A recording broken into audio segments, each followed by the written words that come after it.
Los santos, además de conocer la obra de gracia, necesitamos ponerla por obra. Nuestro entendimiento natural no puede agradar a Dios y la simple confesión de fe tampoco puede cumplir con sus propósitos. Hace falta un enriquecimiento especial capaz de movilizar la fuerza de nuestro ser interior. Tanto como el perdón que se nos otorgan viene de acuerdo a la medida de la riqueza de su gracia. Repito, viene de acuerdo a la medida de las riquezas de su gracia. No existe una redención o un perdón de parte de Dios que sea algo diminuto.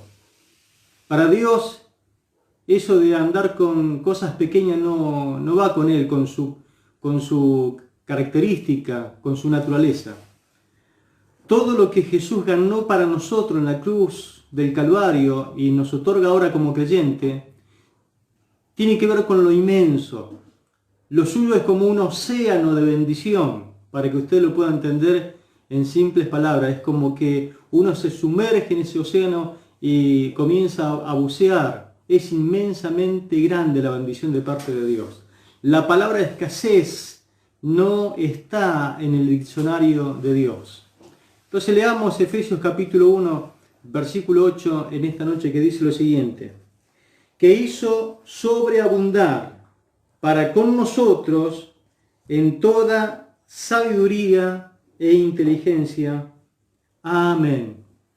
Que hizo sobreabundar para con nosotros en toda sabiduría e inteligencia. Aquí encontramos que Cristo nos bendijo a todos los creyentes de una manera muy especial. Dice el texto que nos ha enriquecido, es decir, que nos bendijo de una forma que hizo sobreabundar. Veamos hoy entonces la naturaleza de estas bendiciones espirituales. En primer lugar, podemos decir que el regalo que Dios nos otorga a nosotros como creyente es insuperable. Dice la palabra que hizo sobreabundar. Para comprender la cantidad y la calidad de la riqueza, debemos estudiar entonces el significado de ese término bíblico que dice sobreabundar. En el griego se lee periseué. Es una palabra en griego.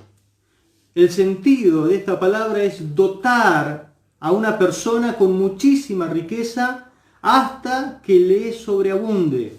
Repito este concepto que es muy importante.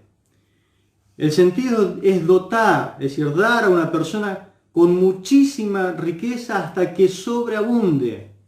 Por ejemplo, Dios dota al creyente con la abundancia de fe. Y vamos a examinar el versículo de Romanos capítulo 5, versículo 17. Dios, cuando da fe, no es que da una simple fe, da abundancia de fe.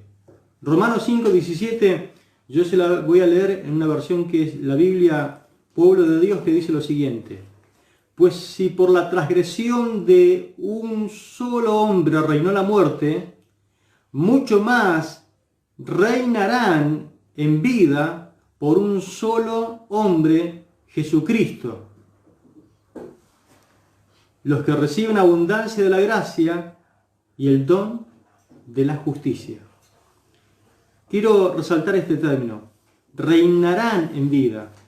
Cuando el Señor te bendice, es para que puedas reinar en vida a través de lo que Cristo hizo por ti en la cruz del Calvario, a través de su abundancia y el don que Él te da de ser justificado delante de Dios. Entonces, por medio de Cristo podemos reinar en esta vida. No es que usted va a reinar con Cristo en el milenio recién, o que usted va a reinar cuando usted parta a la eternidad. Dios le dota con tanta fe en esta vida que usted puede reinar ¿sobre qué? Reinar sobre el pecado que antes lo tenía esclavizado y a su merced. Puede reinar sobre la muerte, puede reinar sobre Satanás. Usted, a través de la fe, puede reinar por la abundancia de la fe que recibe. La vida eterna entonces nuestra y la tenemos que comenzar a vivir ahora y para siempre. Es decir, la vida eterna usted la comienza a vivir y a experimentar desde ahora hasta la eternidad. Por eso cuando Dios da fe, da en abundancia. No conoce la palabra de Dios escasez o algo diminuto, no, Él da en abundancia. Lo segundo que Dios dota al creyente es de abundancia de gozo. Segunda de Corintios capítulo 8, versículo 2. Segunda de Corintios capítulo 8, versículo 2 dice lo siguiente: abundancia de gozo. Aunque los hermanos de esta región han estado pasando grandes tribulaciones, han mezclado la extrema pobreza que padecen con el gozo extraordinario que experimentan y como resultado han dado con generosidad abundantemente. Esa es la versión Biblia al día. Los hermanos que menciona el apóstol Pablo, allí de Macedonia, estaban pasando una gran tribulación. Pero a pesar de esto había un gozo abundante de parte de Dios en su vida porque habían experimentado la salvación. El ser salvo hace que nosotros podamos tener un gozo indescriptible, glorioso. Bueno, eso dice la palabra que lo mezclaron y dio como resultado el que puedan dar con generosidad de una forma abundante. El apóstol Pablo les estaba anticipando que él iba a pasar a recoger una ofrenda que se iba a levantar a favor de los santos que estaban pasando una extrema necesidad en otra región. Entonces le dice, bueno, cuando yo vaya, yo no quiero que recién empezar a hablarles sobre las ofrendas, así que traten de levantarla antes, pero traten de dar una buena ofrenda, y los presenta a ellos, a esta iglesia, como ejemplo de cómo se debe dar. Creo que usted va a coincidir conmigo, los hermanos pobres siempre dan mucho más allá de lo que se espera de ellos. Hay gozo en dar a quienes lo necesitan, y es un gran privilegio poder dar. Pero siempre me ha pasado de experimentar lo mismo. Los hermanos que están en extrema pobreza son los que abren su corazón y dan siempre de manera desprendida, de forma liberal. El gozo no solamente trae fuerza. Recuerda ese versículo que dice, el gozo de Jehová será vuestra fuerza. No solamente trae fuerza el gozo que Dios pone en tu corazón, es abundancia de gozo, sino que también hace ver las cosas de manera diferente. Cuando nosotros tenemos gozo, podemos ver las cosas de otra forma, no con nuestra miseria, sino como Dios las ve. Entonces, cuando uno tiene gozo, uno se da cuenta de algo, que siempre va a haber alguien más pobre que uno. Siempre. A veces uno se queja y está un poco lamentándose porque tiene escasez de algunas cosas, pero siempre va a haber uno más pobre que usted. Yo no sé si en esta noche usted puede preguntarse, o pregúntese, ¿tengo una almohada donde recostar la cabeza? Esta noche cuando va a dormir, algunos no se ponen la almohada porque le hace mal, pero si usted tiene una almohada para dormir, créame que es mucho más rico que muchos que duermen en la calle, que se acuestan sobre un cartón o se acuestan sobre algunas colchas que tienen. Algunos no tienen ni siquiera dónde recostar su cabeza. Y recuerde que el Señor también dijo eso de aquellos que querían en algún momento seguirle. El Hijo del Hombre ni siquiera tiene dónde recostar la cabeza. Pero la Biblia, ¿qué dice? Que Él se hizo pobre para enriquecernos a nosotros. Gloria a Dios. Cuando Él da abundantemente, te da abundancia de fe, te da abundancia de gozo, pero también te da abundancia de satisfacción, de poder ser útil y de bendición hasta el momento que estés vivo. Yo no sé cuánto usted piensa vivir, cuántos años piensa vivir, pero qué bueno es tener algunos hermanos que son de mucha bendición y que puedan bendecirnos con su palabra, con su enseñanza. Y ahí estaba el apóstol Pablo con un gran dilema en él. Permítame leer Filipenses capítulo 1, verso 26, que dice lo siguiente. Se lo voy a leer en la versión Biblia al día. Y que un día de estos volveré a visitarlos y tendrán ocasión de regocijarse y dar gloria a Jesucristo por haberme protegido. Pablo estaba diciendo, ojalá Dios me conceda la oportunidad de poder volverle a visitar. Y esto a usted le va a traer ocasión de regocijarse, de saber que el Señor me protegió, me guardó con vida para poder volverle a ver. Y Él está contento que si esto llegara a pasar, iba a poder ser útil y de bendición a los hermanos de aquel lugar de Filipos. También el poder de ser de bendición a otras iglesias. Vamos a leer 2 de Corintios capítulo 10, verso 15. 2 de Corintios 10, 15. Qué hermoso es poder ser de bendición a otros hermanos de otras localidades, de otras provincias, quizás de otro trabajo, bajo otro pastorado y que están a lo mejor pasándola con luchas, con pruebas, con tribulaciones, o están siendo bendecidos de una forma especial. Aquí el apóstol Pablo note lo que dice. Tampoco nos jactamos ni nos atribuimos el mérito por el trabajo que otro haya hecho. En cambio, esperamos que la fe de ustedes crezca a fin de que se extiendan los límites de nuestro trabajo entre ustedes. El apóstol Pablo está diciendo, no queremos meternos a trabajar en las labores de otros. Entendemos que hay un trabajo que otros están haciendo y lo hacen muy bien para el Señor, pero lo que ruega a Dios que ustedes crezcan en la fe de tal forma que también nosotros podamos ir hacia ustedes para poder bendecirle con alguna bendición espiritual de parte de Dios. Qué bueno es poder gozarnos y poder ser de bendición a otras iglesias. Y el poder sembrar también la palabra que puede salvar y cambiar las vidas de las personas, como dice Santiago, el capítulo 1, versículo 21. Anótelo. Santiago 1, 21. En la palabra de Dios para todo dice lo siguiente. Por eso hay que ser humildes. Dejen toda esa mala conducta y todo lo malo que hacen y acepten con humildad el mensaje que Dios ha puesto en cada uno de ustedes. Amén. ¿Qué significa esto? Que el mensaje que uno predica de parte de Dios tiene el poder de salvar y cambiar a las personas. Gloria al nombre del Señor. Por eso Santiago dice, bueno, dejen a un lado la ira, el enojo, vamos a cambiar esa conducta ahora que son cristianos. No vivan como personas pobres y miserables que no tienen poder de cambiar. El mensaje que recibieron de parte de Dios, la palabra que se le implantó, si ustedes le dan lugar, tiene poder de hacer germinar cosas maravillosas, cambio de vida. Así que dejen a un lado el egoísmo. ¿Para qué vivir en tanto enojo, con tanta ira? Humíllense y hagan que la palabra de Dios haya cabida en ustedes y ustedes van a tener un resultado glorioso en esa nueva vida que han recibido de parte del Señor. Para que nosotros podamos apreciar el verdadero significado del regalo de parte de Dios, necesitamos estar cerca del Señor y ser conscientes de cuál era nuestra situación anterior. Muchas veces al orar y hacer un simple repaso de lo que ya tenemos en Cristo Jesús y lo que tendremos también de parte de Él, porque hay bendiciones que también nos esperan allí en las moradas celestiales. Tenemos que inclinarnos ante la generosidad del Señor y realmente darle muchas gracias al Señor, como hoy hemos cantado. Bendiciones, ¿cuántas tienes ya? Bendiciones, Dios te manda más.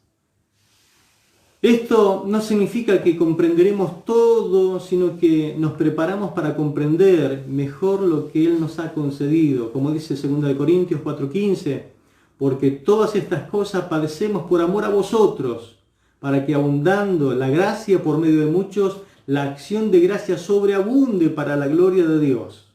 Es decir, que los dolores y las tribulaciones que nosotros padecemos es para el bien de ustedes.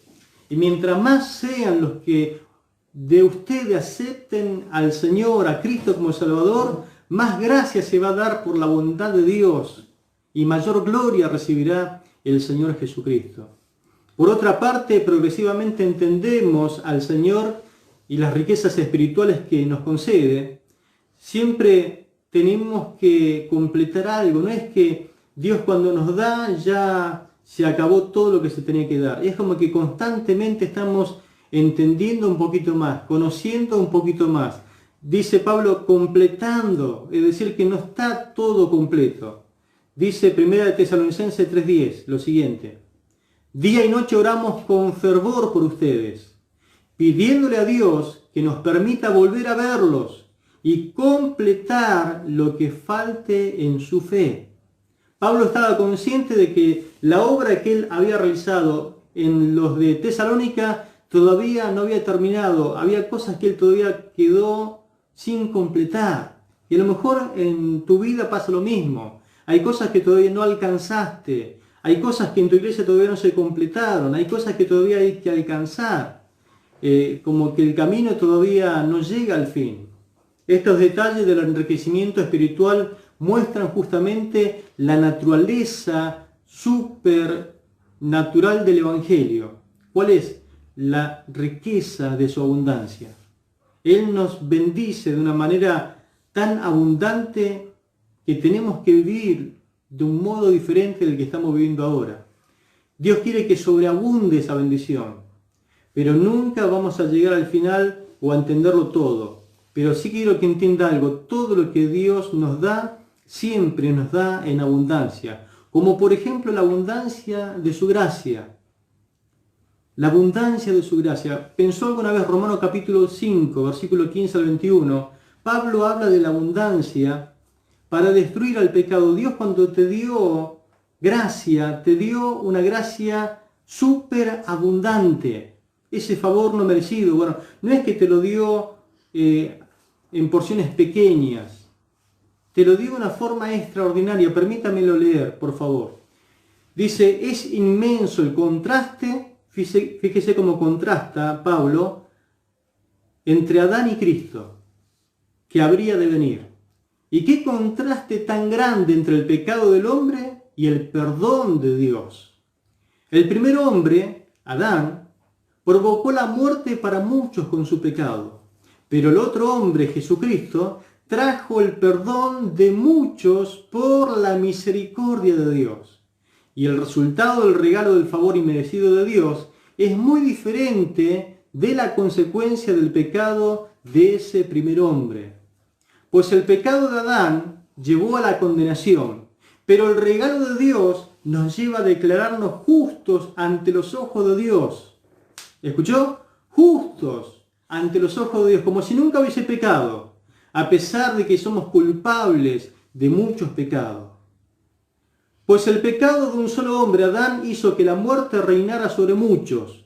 Pero aún más grande es la gracia maravillosa de Dios y el regalo de su justicia, porque todos los que reciben vivirán en victoria sobre el pecado, la muerte, por medio de un solo hombre llamado Jesucristo. Así es, un solo pecado de Adán trae condenación para todos. Pero un solo acto de justicia de Cristo trae una relación correcta con Dios y una vida nueva para todos. Por uno solo que desobedeció a Dios, muchos pasaron a ser pecadores. Pero por un solo hombre que obedeció a Dios, muchos serán declarados justos. La ley fue entregada para que toda la gente se diera cuenta de la magnitud de su pecado. Pero mientras más pecaba la gente, más abundaba la gracia maravillosa de Dios. Donde abundó el pecado, sobreabundó la gracia. Entonces, así como el pecado reinó sobre todos y los llevó a la muerte, ahora reina en cambio la gracia maravillosa de Dios, la cual nos pone en la relación correcta con Él y nos da como resultado la vida eterna por medio de Jesucristo, nuestro Señor. Amén. Gloria a Dios. Qué interesante es que cuando Dios te da gracia, te da abundantemente. Una gracia que desborda, una gracia para que puedas vivir en victoria. No tienes por qué caer derrotado por el pecado. Satanás no tiene por dónde vencerte. Este mundo, esta sociedad no tiene por dónde entrar para socavar tu fe si te mantienes vivo y victorioso sobre la gracia que Cristo te ha dado. Bendito sea el Señor. Hay abundancia de consolación. Usted que muchas veces pasa momentos difíciles de tribulación y de angustia, Dios cuando te consuela, da un consuelo abundante. Segunda de Corintios 1.5. Segunda de Corintios 1.5 dice así: porque de la manera que abundan en nosotros las aflicciones de Cristo, así también abunda también por el mismo Cristo nuestra consolación.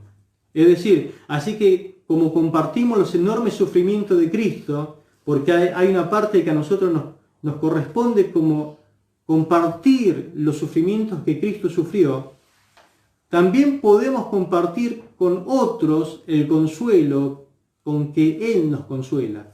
¿Por qué es que a veces usted sufre? El propósito de Dios es para que usted en algún momento también tenga la capacidad, por el consuelo que Dios le da, de poder consolar a otros. Bendito sea el nombre del Señor. Es decir, abundante gracia, abundante consuelo para poder suavizar cualquier tipo de penas que uno tiene en esta vida. Pero también Dios te da abundancia de amor. Mire si no es rico en Cristo Jesús, ¿no? Y cuántas veces vivimos como pobres, miserables y mendigos. Cuando Dios te da amor, te da en abundancia. Filipenses capítulo 1, versículo 9 al 11. Filipenses 1, 9 al 11. Para aprobarlo mejor, te da Dios ese amor. Dice, y esto pido en oración, que vuestro amor abunde más y más. Qué lindo es orar así. Que vuestro amor abunde aún más y más en ciencia y en todo conocimiento, para que aprobéis lo mejor, a fin de que seáis sinceros e irreprensibles para el día de Cristo, llenos de fruto de justicia que son por medio de Jesucristo, para gloria y alabanza de Dios. En otras palabras, Pablo dice, le pido a Dios que por amor de ustedes desborde cada vez más y que sigan creciendo en conocimiento y entendimiento. Eso tiene un propósito. Quiero que entiendan lo que realmente importa, a fin de que lleven una vida pura e intachable para ese día en que el Señor retorne a buscar a los suyos, que estén siempre llenos de fruto de salvación, es decir, de ese carácter justo que Jesucristo produce en su vida, porque esto traerá mucha gloria y alabanza al Señor. Algunos dicen quizás, pastor, a mí me falta amor o no tengo amor. Bueno, hay abundante amor para ser derramado sobre tu vida. Cuando Dios te da amor, te da un amor que puede sobreabundar y desbordar por todas partes, al fin de que usted pueda tener el conocimiento y la capacidad que viene de parte de Él para cambiar de vida y esté preparado para cuando Cristo venga. Hay abundancia de esperanza para ti. Voy terminando. Romanos 15:13. Abundancia de la esperanza. ¿Para qué? Para vivir con gozo. Mire si no hay oportunidad de vivir diferente a lo que este mundo vive. Nosotros no necesitamos ir a buscar alegría o gozo a alguna parte, porque cuando Dios te da un gozo que viene de adentro hacia afuera, que desborda. Dice la palabra, Romanos 15:13, y el Dios de esperanza os llene de todo gozo y paz en el creer, para que abundéis en esperanza por el poder del Espíritu Santo. La palabra de Dios para todos lo dice de esta forma, que Dios, quien da esperanza, les llene de toda alegría y paz a ustedes que tienen fe en Él. Así tendrán tanta esperanza que llegará a otros por el poder del Espíritu Santo. Gloria a Dios. No es una esperanza egoísta, no es solamente para retroalimentarnos a nosotros mismos y que nuestro gozo fluya solamente, no. Es para poder alcanzar a otros que están sin esperanza. Si Dios te da una esperanza que es tan abundante, es para que rebose tu vaso y también pueda llegar tu bendición a aquellos que no tienen esperanza, vivan sin esperanza, sin fe y están condenados en vida. Qué bueno es que Dios te pueda enriquecer con todo eso que Dios te preparó. Los creyentes, los hijos de Dios, tenemos que vivir de esta forma, enriquecidos. Dice la palabra que hizo sobreabundar. Dios, cuando pensó en nosotros, pensó en una vida que desborda bendición por todas partes. no pensó en un riachuelo que está casi secándose porque no hay agua. Dios cuando pensó en nosotros pensó en un océano de bendición, en algo que ni siquiera se puede alcanzar a pensar la magnitud de la bendición de parte de Dios. Por eso Proverbio 22:10 dice, la bendición de Jehová es la que enriquece y no añade tristeza con ella. Amén. No tenemos que andar forjándonos bendiciones que después nos causan dolor, mucha tristeza, como sabemos que a veces ocurre, ¿no? Dos mujeres se encontraron en una fiesta después de mucho tiempo de separación, de muchos años, eran amigas. Después de ese alegre intercambio inicial de saludos, la primera notó que su amiga llevaba un diamante extraordinario. No pudo evitar el comentario que dijo, ese diamante es hermoso, el más hermoso que jamás haya visto en esta vida. Ella dijo, sí, es un diamante raro. Fue la respuesta de su amiga. Es el diamante Callahan. Y viene completo, dijo, con la maldición de Callahan. Y ella dijo, pero ¿cuál es la maldición de Callahan? La maldición de Callahan es el señor Callahan. Es decir, el que le regaló el diamante, ¿no? La bendición del Señor es diferente. No añade tristeza consigo. Cuando Dios pensó en tu vida, pensó en bendecirte de una forma extraordinaria, para que vivas una vida en abundancia. Gloria al nombre de Jesús. ¿Cómo no darle gracias al Señor por esta pequeña verdad que hemos compartido hoy y que realmente nos llena de mucho gozo en poder profundizar un poquito acerca de cuántas cosas abundantes Dios nos ha dado para poder vivir de una forma enriquecida?